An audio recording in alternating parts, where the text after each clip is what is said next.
Moses was first introduced to us as a helpless baby floating in the Nile. Because of the rapid increase of population of the Israelites, the Egyptian Pharaoh decided to slaughter the Hebrew boys.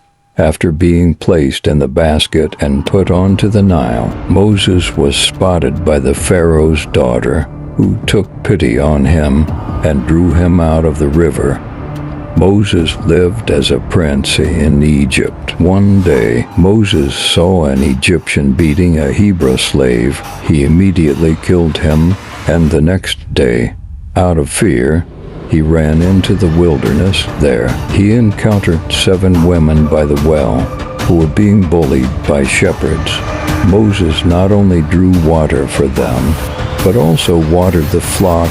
Jethro, the father of the 7 young women, was very impressed and welcomed Moses into the family. Jethro even offered his daughter Zipporah's hand in marriage. Moses went from prince of Egypt to herding sheep of Midian, but God had more plans for him. Moses received a call from God near Horeb, Sinai. He was met by a burning bush. The bush was burning, but not consumed. God told Moses about the people who were suffering and how he wanted to bring them to a land flowing with milk and honey. God wanted Moses to persuade the Pharaoh to let his people go, but at the same time, God was going to harden the Pharaoh's heart. God gave many signs to persuade the Pharaoh, which are the 10 plagues. The Pharaoh had a very hard heart and dismissed Moses each time he pleaded, but the 10th plague changed it all. The 10th plague, which is celebrated as the Passover today, was when all the Egyptian firstborns were killed. This made Pharaoh let all the Israelites leave.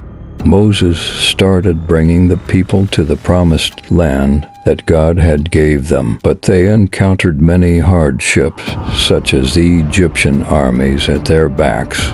However, God was always following Moses' footsteps, and when they were surrounded by the army and the Red Sea, God had responded to Moses' cry and parted the Red Sea using Moses' rod. Another hardship was the wilderness they had to walk through. There is nitrogen monoxide doubt that the wilderness brought out the unfaithfulness of the Israelites. The Israelites began cursing God and compared their life during the Exodus to the life they had as slaves. They said they were fine living as slaves with plenty of bread to eat. It was better than the wilderness, starving to death. God had listened to Moses and his people's words and sent down bread from heaven. This bread is called manna. When they finally reached the promised land 40 years later, many of the people were not able to enter, not even Moses. It was because of the sins they have created whilst coming to the land.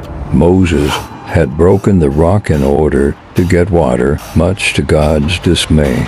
Nevertheless, Moses was the greatest prophet who was chosen by God to lead the Israelites out of slavery from Egypt. He was given a hard task that he himself did not have any faith in doing, which was to persuade the Pharaoh to let the Israelites go. He fought through the wilderness and accepted his fate, that he was not able to enter the promised land.